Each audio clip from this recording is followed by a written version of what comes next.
بسم اللہ الرحمن الرحیم۔ السلام علیکم، میں شکیر ملک آپ کی خدمت میں حاضر ہوں۔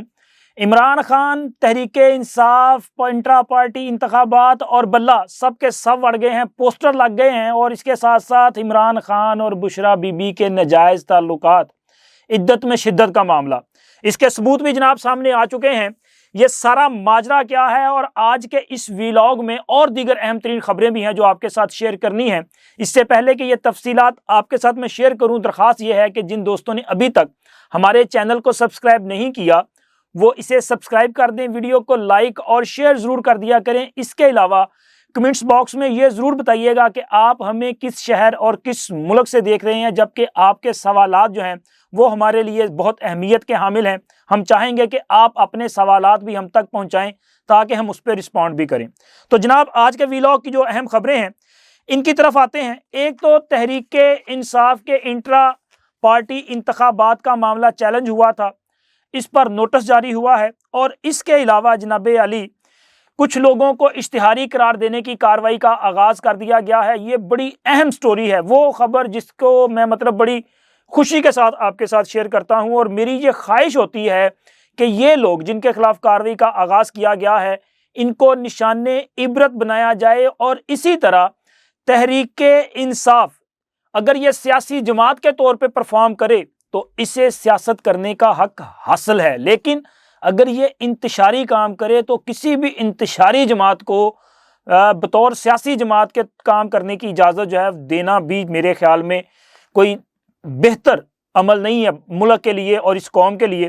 تو خیر، تحریک انصاف اور عمران خان سے متعلق اہم معاملات ہیں جو آج بھی عدالتوں میں زیر سماعت رہے۔ تو آغاز کرتے ہیں لاہور ہائی کورٹ سے۔ میرا اپنا چونکہ شہر ہے لاہور، تو لاہور ہائی کورٹ میں عمران خان سے متعلق کیسز ہیں۔ ایک تو عمران خان کی نااہلی کا معاملہ ہے جو انہیں NA-95 میاں والی سے توشہ خانہ کے کیس میں نااہل قرار دیا گیا تھا۔ اس نااہلی کو عمران خان کی طرف سے تحریک انصاف کے موجودہ چیئرمین بیرسٹر علی گوہر اور علی ظفر انہوں نے چیلنج کیا تھا، اور آج اس درخواست پر جسٹس شجاعت علی خان صاحب نے سماعت کی ہے۔ ایک تو جناب اس میں فیصلہ جو ہوا ہے وہ یہ ہے کہ جسٹس شجاعت علی خان صاحب نے یہ درخواست اس کی سماعت سے انکار کیا۔ انہوں نے کہا کہ یہ معاملہ اور اسی طرح کے دیگر معاملات جو ہیں وہ جسٹس شاہد بلال کی سربراہی میں 5 رکنی لارجر بینچ پہلے ہی اس طرح کے مقدمات کی سماعت کر رہا ہے، تو لہٰذا یہ مقدمات بھی ان کو ریفر کر دیا جائے۔ اچھا، یہ مقدمہ ان کو ریفر کر دیا گیا۔ اسی طرح انٹرا پارٹی انتخابات کا بھی معاملہ لاہور ہائی کورٹ میں جو ہے وہ موجود تھا۔ یہ بھی تحریک انصاف کی درخواست ہے جس میں یہ کہا گیا تھا کہ جون 2022 میں جو انتخابات کرائے گئے تھے، خیر وہ بھی فراڈ الیکشن تھے، تو لہٰذا وہ انتخابات جو ہیں ان کو درست قرار دیا جائے۔ تو الیکشن کمیشن کا جو فیصلہ تھا اس کو مسترد کرنے کا، ان انتخابات کو، جون 2022 کے انتخابات کو، اس فیصلے کو کالعدم قرار دیا جائے۔ اس درخواست کو بھی لارجر بینچ کو ریفر کر دیا گیا ہے۔ اب یہ درخواستیں chief justice Lahore high court کے پاس موجود ہیں، وہ فیصلہ کریں گے کہ آیا یہ درخواستیں سنگل بینچ کی سفارش پر لارجر بینچ کو ریفر کرنی ہے یا کوئی نیا بینچ تشکیل دینا ہے۔ لیکن سوال یہاں پہ یہ پیدا ہوتا ہے کہ تحریک انصاف کی یہ جو درخواستیں ہیں کیا ان کی کوئی آئینی اور قانونی حیثیت ہے، اور اس کے ساتھ ساتھ اس سے بھی بڑا کویسچن مارک یہ ہے کہ کیا ایک ہی طرح کے معاملے پہ 2 مختلف ہائی کورٹس میں بھی درخواستیں دائر کی جا سکتی ہیں؟ تو میری ناقص رائے میں یہ ایک فراڈ ہے، یہ ایک عدالتی فراڈ ہے جو تحریک انصاف کی روایات بن چکا ہے۔ تحریک انصاف نے اسی قسم کے رویے اور فراڈ پہلے بھی کیے ہیں۔ وہ اسد کیسر صاحب کا میں نے آپ کو بتایا تھا، انہوں نے فراڈ کیے۔ عمران خان نے اپنے بہت سارے کیسز میں اسلام آباد ہائی کورٹ میں بھی درخواست دائر کر دی اور پھر لاہور ہائی کورٹ میں بھی درخواست دائر کر دی۔ تو یہ اس طرح کے فراڈ کرتے رہتے ہیں۔ ابھی یہ جو معاملہ ہے عمران خان کی نااہلی کا معاملہ، توشہ خانہ کے کیس کا معاملہ، یہ اسلام آباد ہائی کورٹ میں موجود ہے، اور اسلام آباد ہائی کورٹ اس پہ ڈیسیژن دے چکی ہے کہ چونکہ الیکشن کمیشن نے جو فیصلہ دیا اور توشہ خانہ میں جو اسلام آباد کی ماتحت عدلیہ نے جو فیصلہ دیا، یہ اسلام آباد ہائی کورٹ کے جو ہے وہ اپنا جوریڈکشن میں آتا ہے، لہٰذا اسلام آباد ہائی کورٹ ہی اس پر فیصلہ کرے گی۔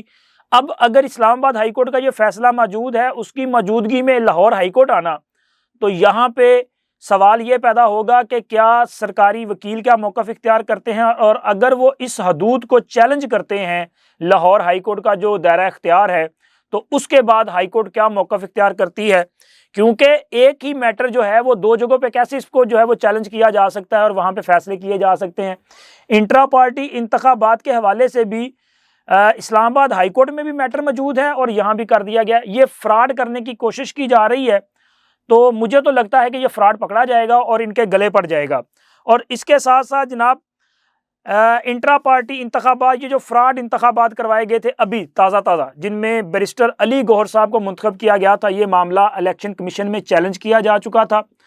آج الیکشن کمیشن میں اس حوالے سے مجموعی طور پہ کوئی 14 درخواستیں تھیں جن پر آج سماعت ہوئی ہے۔ تو ایک تو جناب الیکشن کمیشن نے ان درخواستوں کو سماعت کے لیے منظور کر لیا ہے اور اس پر نوٹس جاری کر دیے ہیں، اور 12 دسمبر کو جو ہے اس پر آئندہ سماعت کے لیے اس کو مقرر کر دیا گیا ہے۔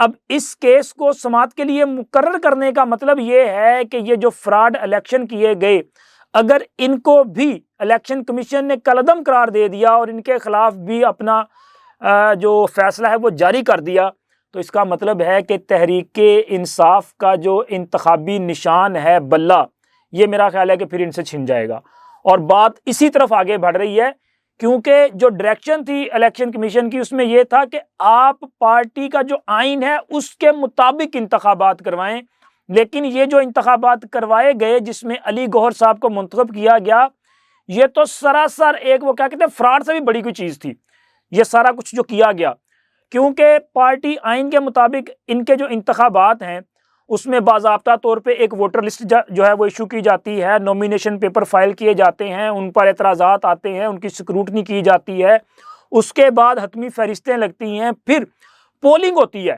اور پولنگ کے بعد جو ہے وہ انتخابات جو ہے کمپلیٹ ہوتے ہیں، لیکن یہ پروسیس مکمل نہیں ہوا، اور یہ باتیں اکبر ایس بابر اور دیگر لوگ جنہوں نے ان انتخابات کو چیلنج کیا ان سب نے اپنی درخواستوں میں بھی یہ نکات اٹھائے ہیں۔ لیکن اس کے ساتھ ساتھ ایک اور اہم نکتہ بھی ہے، وہ یہ ہے کہ انہوں نے علی امین گنڈا پور کو خیبر پختونخوا کا صوبائی جو صدر ہے وہ منتخب کیا ہے، حالانکہ وہ ایک اشتہاری شخص ہے، وہ مفرور ہے۔ ایک مفرور اور اشتہاری جو ہے وہ کسی بھی سیاسی جماعت کا رہنما کیسے ہو سکتا ہے؟ ڈاکٹر یاسمین راشد جو کہ 9 مئی کی یہ جو سازش ہے اس میں اہم کردار ہے ان کا، وہ گرفتار ہیں، ان کا ٹرائل چل رہا ہے، ان کو منتخب کیا گیا، ان کے جو نومینیشن پیپرز تھے وہ کس نے فائل کیے اور کیا پروسیس تھا یہ بھی نہیں بتایا جا رہا۔ اسی طرح جو دیگر انہوں نے لوگوں کا انتخاب کیا ہے جس میں بڑا عہدہ سیکرٹری جنرل کا ہے، عمر ایوب صاحب موجود ہی نہیں تھے، ان کے نومینیشن پیپر کس نے دیے؟ یہ ساری چیزیں جو ہیں وہ چیلنج کی گئی ہیں۔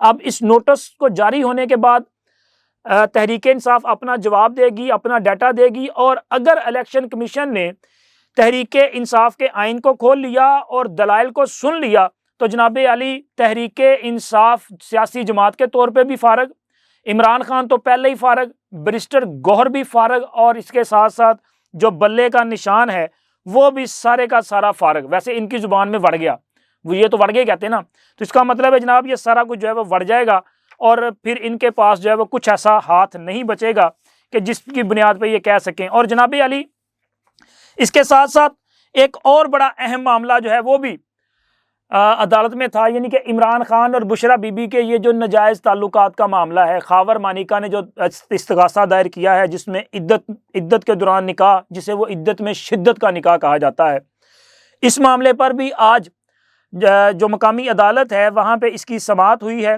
اور جو سینئر سول جج ہیں قدرت اللہ صاحب، انہوں نے اس کیس کی سماعت کی، اور درخواست گزار عطا مانیکا کی جانب سے رضوان عباسی صاحب جو ہیں، راجہ رضوان عباسی، یہ آج پیش ہوئے۔ تو آج چونکہ عدالت نے ان کو نوٹس جاری کیا تھا، یہ ہدایات جاری کی تھیں کہ آپ نے درخواست کے قابل سماعت ہونے کے حوالے سے دلائل دینے ہیں، عدالت کو مطمئن کرنا ہے۔ اس سے پہلے جو گواہان تھے ان کی شہادتیں ریکارڈ کی جا چکی ہیں۔ مفتی مفتی سعید صاحب جنہوں نے نکاح پڑھایا تھا ان کی گواہی ہو چکی، اون چودھری صاحب جو کہ عمران خان کے دستے راست ہوا کرتے تھے، اور وہ اس گواہ میں یہ جو نکاح تھا اس میں گواہ کے طور پہ بھی وہ شامل تھے، وہ ان کی گواہی ریکارڈ ہو چکی ہے۔ جناب خاور مانیکا صاحب کے ملازم محمد لطیف صاحب جو ہیں ان کی گواہی بھی ریکارڈ ہو چکی. حالانکہ یہ جو گواہی ہے نا یہ تو مطلب بڑی بےہودہ قسم کی اس میں زبان استعمال کی گئی تھی. لیکن چونکہ اس میں دو الزامات ہیں یہ استغاثہ میں. ایک الزام ہے کہ انہوں نے عدت کے ایام کے دوران نکاح کیا, اور دوسرا الزام یہ تھا کہ بشریٰ بی بی نے خاور مانیکا کے نکاح میں ہوتے ہوئے ان کے ساتھ بے وفائی کی, انہیں چیٹ کیا, اور عمران خان کے ساتھ ان کے جو ہے وہ ناجائز تعلقات موجود تھے. تو لہٰذا مفتی سعید اور اون چودھری کی گواہی جو ہے وہ عدت میں نکاح کے حوالے سے تھی, کیونکہ انہوں نے وہ جو نکاح کے ایام تھے ان کے حوالے سے بتایا کہ کیسے یہ نکاح ہوا, اور پھر دوسرے نکاح کے حوالے سے گواہی ہے. جبکہ محمد لطیف نے اس نکاح سے پہلے کے جو تعلقات تھے, یعنی کہ عمران خان کا وہاں پہ جانا, پھر وہ 2-3 سال وہاں پہ کیا کچھ ہوتا رہا, اس حوالے سے انہوں نے گواہی دی. اور میرا اعتراض اس گواہی پہ یہ تھا کہ بھائی ٹھیک ہے گواہی دینا تو یہ تو قانون کے مطابق آپ نے کسی کو بلایا وہ آیا. یہ آج کل سموک کا مسئلہ چل رہا ہے, پہلے بھی آپ کو بتایا تھا. لیکن جو الفاظ استعمال کیے گئے وہ الفاظ استعمال نہیں کیے جانے چاہیے تھے. اور خاور مانیکا صاحب آج اگر وہ یہ کہہ رہے ہیں کہ جی ان کی غیرت جاگ گئی ہے, تو غیرت ان کی بہت دیر سے جاگی ہے. ان کو اس کا چیک اپ کروانا چاہیے کہ جناب علی کسی بندے میں جو ہے وہ غیرت کا لیول یہ ہے کہ وہ 4-5 سال جو ہے مطلب انجوائے کرتا رہا ہے. جب حکومت تھی تب آپ کہتے تھے ہماری حکومت, اور اب آپ الزام لگا رہے ہیں. تو خیر یہ تو وہ معاملہ, لیکن اس میں آ جائیں گے پھر یہ معاملہ کہیں اور نکل جائے گا.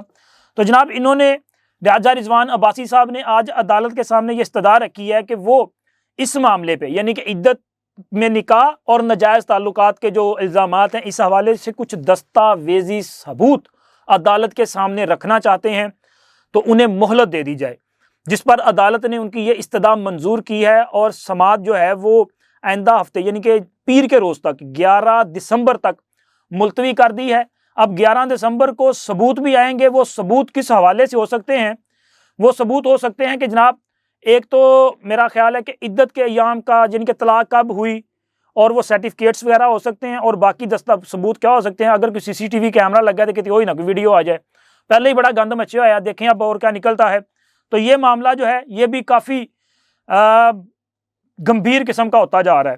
اور جناب علی اس کے ساتھ ہی یہ جو پوسٹر بھی لگے ہیں, یہ پوسٹر بھی لگے ہیں, ایک اور پوسٹر لگے ہیں. وہ پوسٹر ہیں القادر ٹرسٹ میں. وہ لوگ القادر ٹرسٹ, یہ نیب کا جو کیس تھا, اس میں ملک ریاض, فراگوگی, احمد ریاض ملک, زلفی بخاری اور شہزاد اکبر اور ضیاء المصطفیٰ نسیم, یہ لوگ جو پاکستان میں موجود نہیں ہیں, ان کو اشتہاری قرار دینے کی کارروائی کا آغاز کر دیا گیا ہے. اور ملک ریاض اور باقی لوگوں کے جو ہے وہ اشتہاری قرار دینے کے پوسٹر جو ہے نا وہ جناب علی جوڈیشل کمپلیکس میں اور دیگر مقامات پہ باضابطہ طور پہ لگا دیے گئے ہیں. میں نے کل آپ کو بتایا تھا نا کہ وہ لگیں گے, وہ پوسٹر لگا دیے گئے ہیں.